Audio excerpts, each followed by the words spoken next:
हेल' लोगोफोर खुलुमबाय नोंथांमोनखौ आंनि चेनेलाव गासैखौबो बरायनाय जासिहरनाय थाबाय आसा खालामो नोंथांमोना गासैबो मोजाङैनो दङ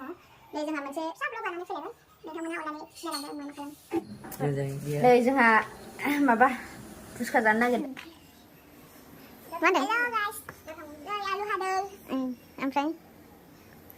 मा जानो नागिरदों फुसका सोर बानायगोन नोंसोर हाथाय बायलो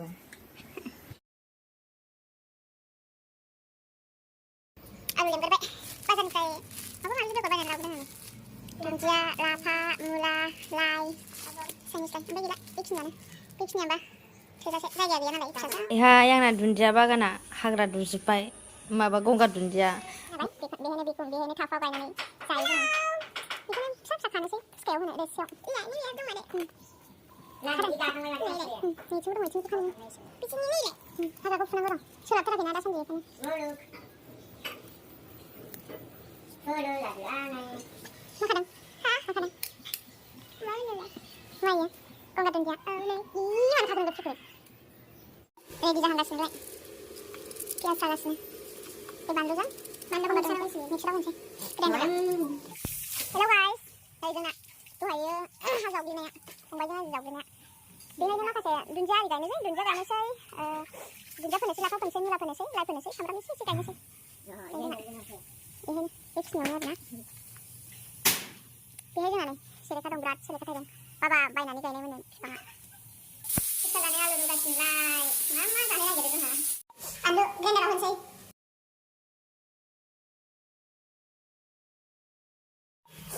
जाबाय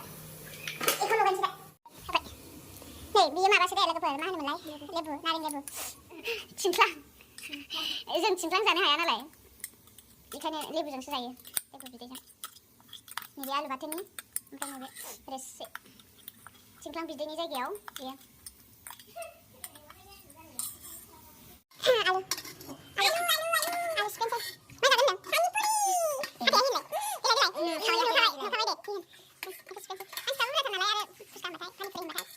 पानिपुरि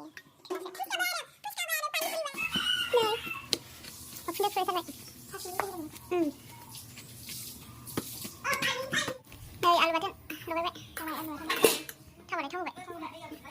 थावबाय जाब्रेलायसिगोन नालाय एवजेनबाय नैहाय जोंना फोथारावसो ओरै मा जानो नागिरा टेस्टि फुसका जानो नागिरबाय लासै जागोरसै देलाय जागोरला दे नोंसोर साथामखौ लागोनसै आङो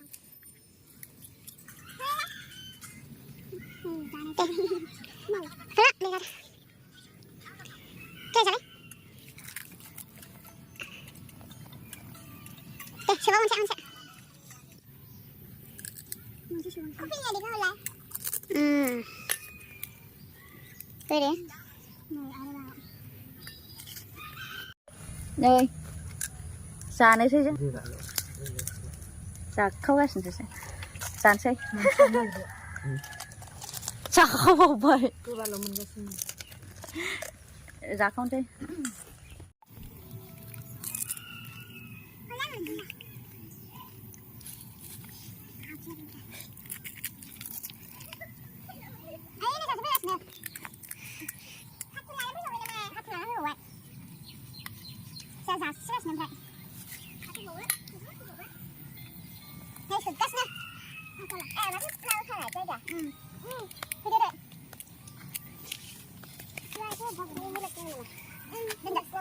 gila nih fotojobbek suka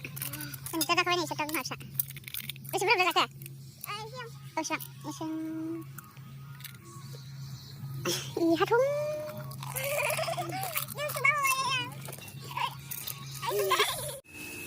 aduh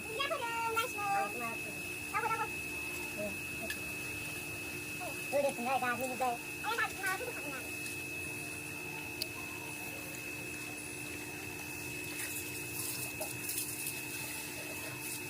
나라도 그거 간지네. 이제 소세. 응. 푸.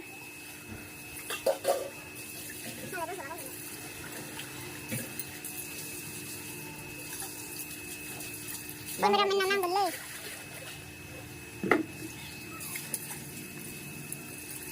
나이가 요만큼 나이 동어 미라 동어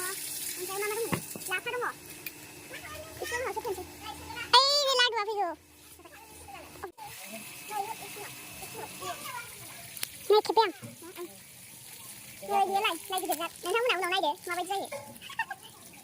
रज'खांबाय गोदो नों हाखौ जाबाय नाङा एसे होबाय थादो मोजां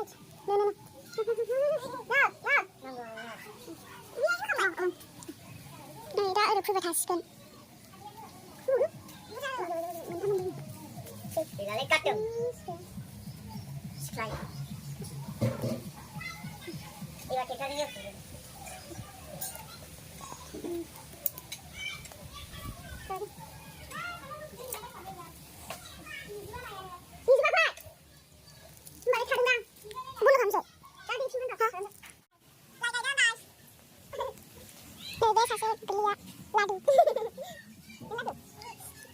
Yang gue beli